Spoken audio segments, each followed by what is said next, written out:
All right, now we're going to do the card reviews. Let's go. All right, what do we got? Dude, actually, I'm not going to lie. The cards they showed today, very nice. All right, very nice. Very, very nice. I would go as far as to say amazing, by the way. So, first up, let's go over the new keyword, which actually I think I have to go to the Twitter to do that. Because Mobalytics does not have the keyword thing that the Runeterra account throws out. So, new keyword. Faded. This is literally Heroic from Magic the Gathering. Except Heroic, I think, was like, this unit doesn't take damage that turn as well, or something like that, which is kind of busted. That would be insanely broken in this game. But, so Faded. Faded. Every time, not every time. I take that back. That would also be busted. The first time each round an ally card targets me. An ally card, by the way. Grant, not give, so they keep the buff. +1/+1. This is great, especially for, again, I mentioned this actually in one of the other review videos. I like how they make 1-drops relevant later on in the game. This is a perfect example. The first thing that popped into my head with this card in particular, right? So now we have Saga Seeker. Was actually Tom Kench Raka for some reason. I don't know. It just seemed like a decent 1-drop. I mean, what is there? Star Shepherd? Or is that's actually a 2-drop, right? Star Shepherd. Hold on, I'm going to do what I did before and have other cards to my left because I can't remember a card name to save my life. And there was Krusty Codger is a 2-drop, right? So actually, let me go card gallery. We're going to go Targon 1-drops. Yeah, there was Gift Giver. That's right. And Solari Soldier was a thing, obviously, but it was mainly... Oh, no, Star Shepherd is a 1-drop. Okay, so there's Star Shepherd, which, you know, I guess works out better. I don't really know why Raka Kench came to mind first when I looked at this card, but it did. What this really is probably going to be better for is the buff deck. So, like, I actually was talking with somebody on Cast about this, too. There was a deck a little while ago, if you guys remember, it was Draven Targon. I think it was like Zoe Draven. I don't even know. But some sort of Draven Targon deck that was just all about buffs, right? And it used, what was this card? The Decisive Maneuver in conjunction with Overwhelm, right? So I feel like this might be a thing for that deck, just as a big, beefy early unit, because it gets buffs from cards that are played on it. And actually, hold on. The first time you surround an ally card targets me. So, okay, the way that I'm reading this also does not work with something like Vision. So if Vision is played, Vision does not target, therefore Vision will not trigger Faded. Just something to think about. It also is only capped at 1, so it is something to think about too. But if you're like pillaring on this and then you give it Overwhelm all of a sudden, it's a mini Lee Sin. Not quite, but you know. So something like Vision would not, Resolve, perfect, another perfect example. Good old Rangers Resolve, right? So, as far as a rating, I think this is solid. I mean, it's a 1-mana 1/2 for stats is already just decent. I could definitely see this being played in new Targon decks. So, like I mentioned, that Draven Targon deck as an example, but, like, more aggressive Overwhelm builds. Because if you remember, too, so Targon is meant to also be, like, an Overwhelm class. So, if I search Targon and then Overwhelm, or Overwhelm region, right? So you have Charger. Charger doesn't really count. Let me pull this over here. There was Charger. There's Startled Stomper, right?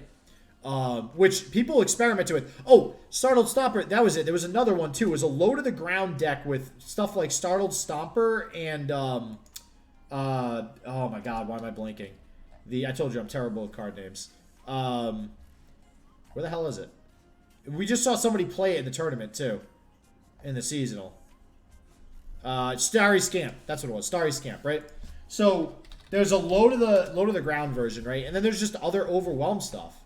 So if we go, did I do Targon, right? Yeah, Targon. Why is there fucking, dude? Yo, can you not? What? What is this? What is this thing doing? Look at Targon. Overwhelm. What, can it not search by region? That's stupid. Can I do... Oh, no, I have to go like this, huh? Alright, there we go. I figured it out. I'm dumb. Give me a break, guys. Alright. Alright, here we go. So, then there's Crescent Guardian. That's Nightfall, really, but hey, whatever. It is what it is. It's Overwhelm. I don't want Noxus. And then we had Crystal Ibex, which I really thought was going to be decent because it's a 4-mana 4/4, which is not bad, but never really got played, which I'm going to actually compare something else to in a second. There's Zenith Blade, Overwhelm. Earth Elemental, Overwhelm. The Cloven Way, which is another Nightfall that never really got used, but has an interesting effect. Sun Guardian, randomly. This freaking card never became a thing. This got buffed, too, at some point. And then, of course, Destroyer. And then Grandfather Rumal. This whole idea of, like, Overwhelm and Spell Shield outside of Lee Sin, right? And then Arbiter of the Peak. Each time you've targeted or supported allies this game. So maybe we get more of like a Taric type build, right? So that's the other thing. Of course, we cannot forget. Let me get rid of this. We cannot forget the one and only. The one and only Taric. So that's a good one drop to pair with Taric to really start to, you know, keep presence on the board. And then when Taric comes out on 4, you have a solid big unit to really kind of pillar on there. So, all right. So overall, I give this I'm going to go with a 7 out of 10 for Saga Seeker. It's ironic, too, that this is a Magic, directly related to Magic the Gathering, and the set's called Magic Misadventures. So, just throwing that one out there. Just want to toss it out there. All right. Speaking of Overwhelm, it's an I, right? Eula? Eula. Okay, Eula. So 3 mana, 3/3. So if we go back to... What's this other one? I just had this. Let me go. Come on. Nope. Overwhelm. Here we go. Nope. Give me that. Here we go. There we go. Overwhelm. So, not champions. Oh, that's right. Aphelios technically has an Overwhelm spell. All right. So if we go back to this, Crystal Ibex. So 4 mana, 4/4, grant an ally Overwhelm. Give an ally Spell Shield and Overwhelm this round. Right? They're both play effects, by the way. So this is a temporary 1-round effect, but it's cheaper. And you also get Spell Shield. So really what the trade-off is, because they're comparable in stats, although you could argue being cheaper at 3 mana. I talked about this last one of the other reviews. The difference between 3 and 4 spell mana, or 3 and 4 unit mana, is actually pretty big. 3 mana units are a lot easier to get down, and 2 and 1 obviously, which is why there's so many 3 mana champions. It just has to do with the tempo of the game in general and the 3 spell mana. Once you hit 4, it's a little harder. So this arguably is already better than Crystal Ibex, even if it was just play, give an ally, Overwhelm this round.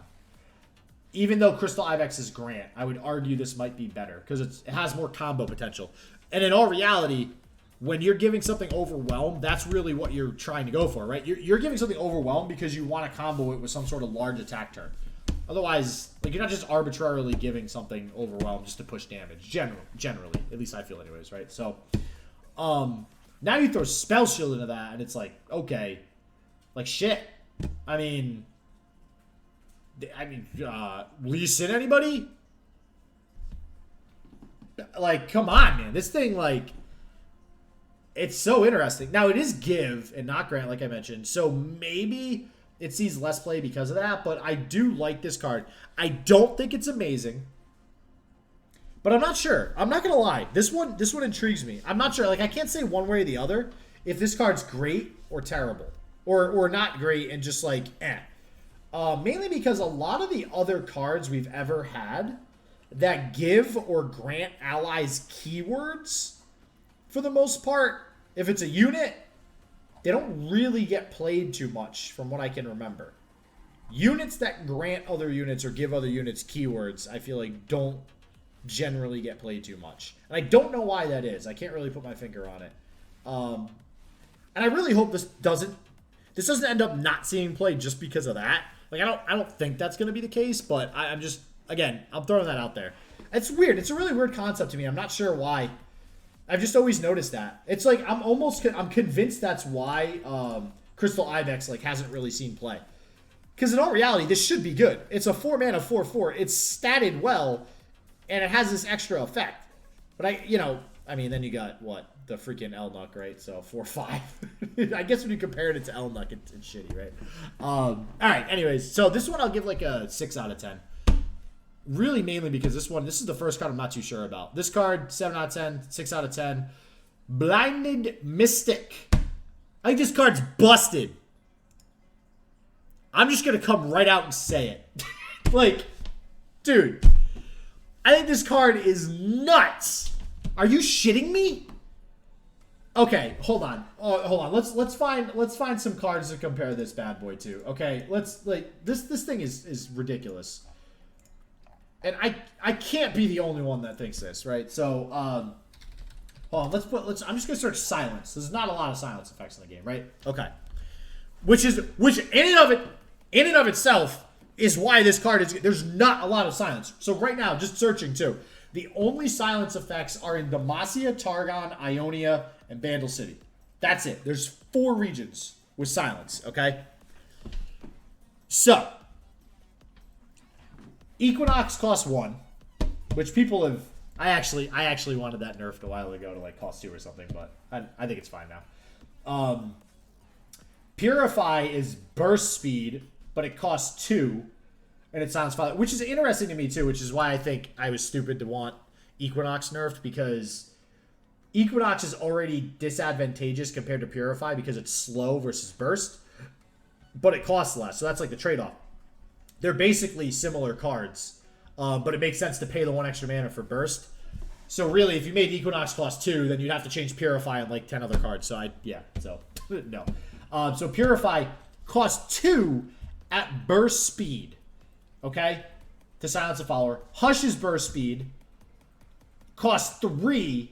Silence unit only this round. Okay? But that's a hero. Or, wow, hero. Jesus Christ. But that's a follower or a champion, right? Purify is only a follower. As is Equinox, right?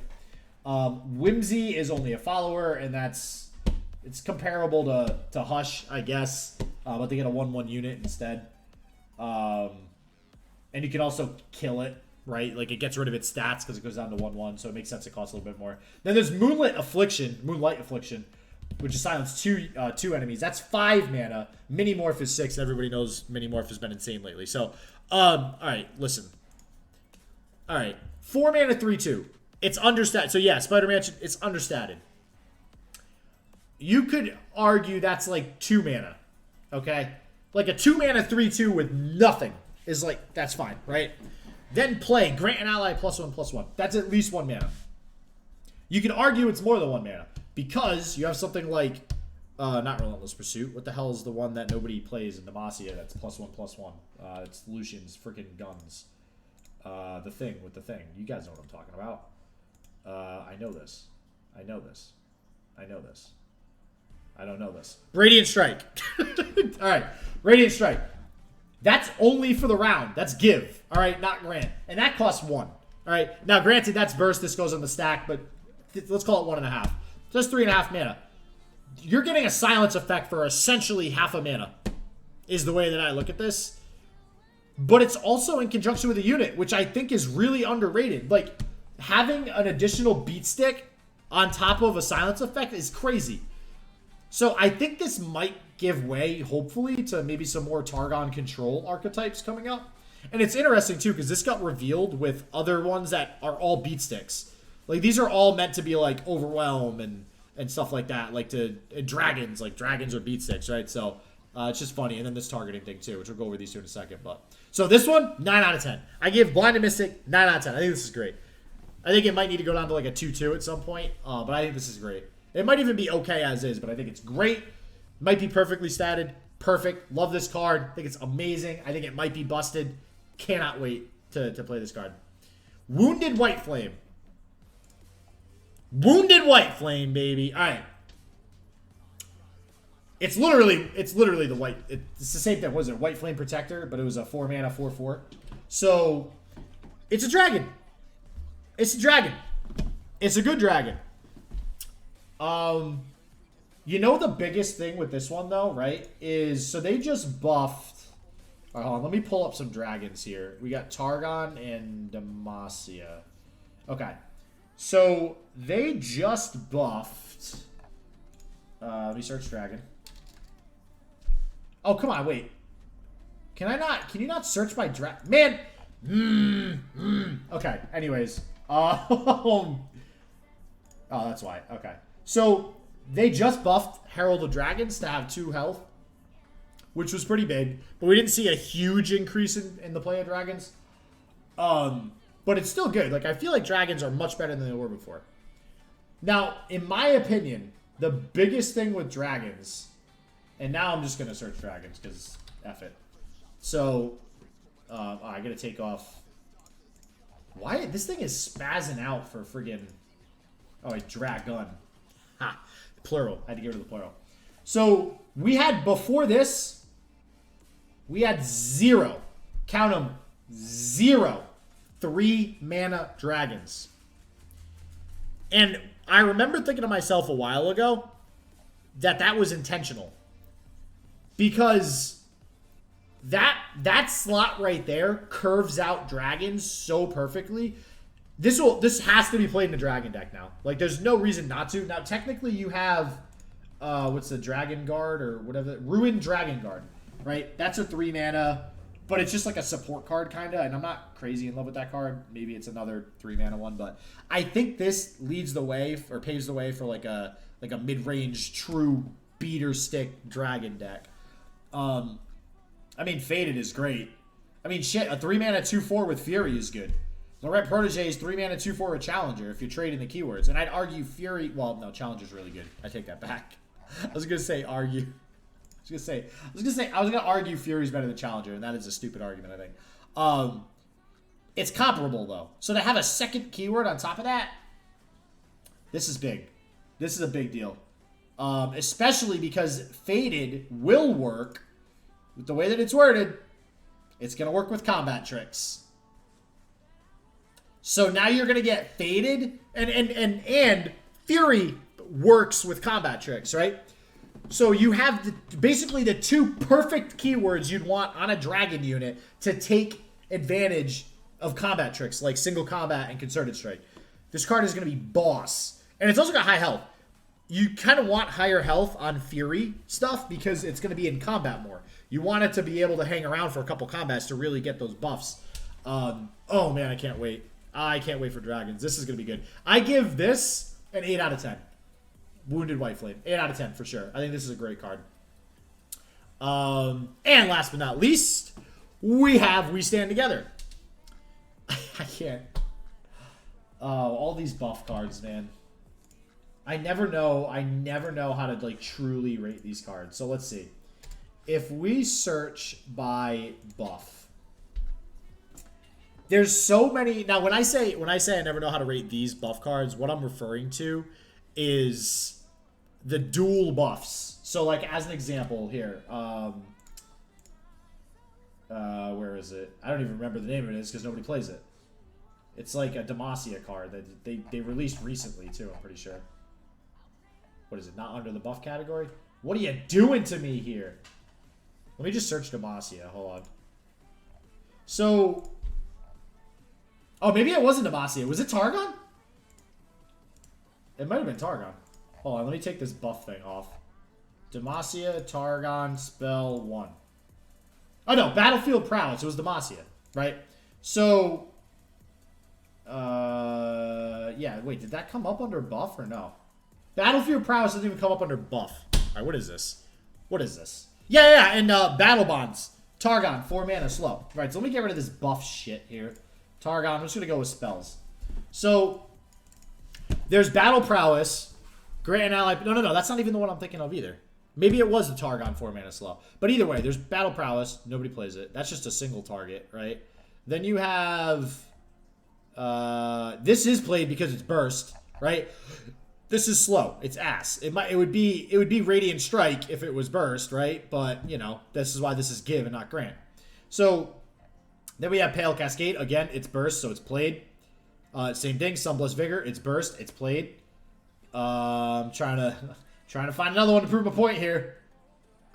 This is burst. So okay, maybe we're figuring this out. Maybe because it's burst, it'll get played. Actually, I'm almost positive that's gonna be what happens. Here we go. Yeah, you're right. Battle Bonds. I thought it was Demacia. So yeah, grant 2 allies +2/+2. Nobody plays it. It's essentially a 4 mana 4/4. Except now you could put those stats on a different body. But these slow buffs are... They're just bad. Is there any bigger ones? I could have sworn there was one other bigger one, right? Redoubled Valor, I guess, technically is like a buff, kind of. Double the health, right? And I wouldn't say... Oh, Reinforcements. That's another good example. This actually was played in the very specific, you know, Dauntless Vanguards deck, but that's a whole other thing, right? So this is slow, doesn't get played. This is slow, doesn't get played. All these other burst speeds, sharp sight, all that crap, they get played. So, conclusion, verdict, this gets played. It's a 2-4 for 3, which we just saw in literally this dude.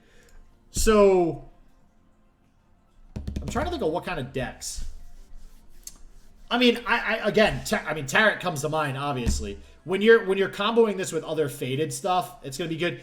This could even see play in Dragons. I don't know if you actually find the space for it in Dragons, just because I think you much rather play like single combat and concerted strike and stuff like that, right? Like there's so many other better spells, I feel, for that kind of stuff, in my opinion. So, but yeah, I think this will see play. And it's a very flexible card too. This could go in Tom Raka. This could go in Dragons. This could go in Tarek. This could go in some weird faded shit. Like this could... I think it's great. So this I'll give a 7 out of 10. So pretty much everything here, minus Ayula, gets 7 out of 10 or higher. Ayula, and honestly, Ayula could be better. Because, like, if you put this next to a picture of Lee Sin, you're like, oh, Ayula's like a 10 out of 10. What are you talking about? Sure. Yeah. Fine. But, like... Again, nobody plays the units, like the units that grant or give keywords just don't see play. Like I don't know, they just haven't really been valued very highly. So I just don't foresee this seeing a lot of play at the end of the day. So I guess we'll see. Time will tell. I'm just going off of historically what I know for that, really. So, but I love these cards. Targon gonna, oh man, which is good, right? Because Targon has not been played. So it's good to see Targon get a lot of great support. And not only that, also Dragons. And like multiple archetypes here got support, which is cool. And I mean, Targon sees play with Lee Sin, but like that doesn't count. That's Lee Sin. It's different. But that's the story, and I'm sticking to it. There's the review of the 5 cards I just came out with. I'm loving these.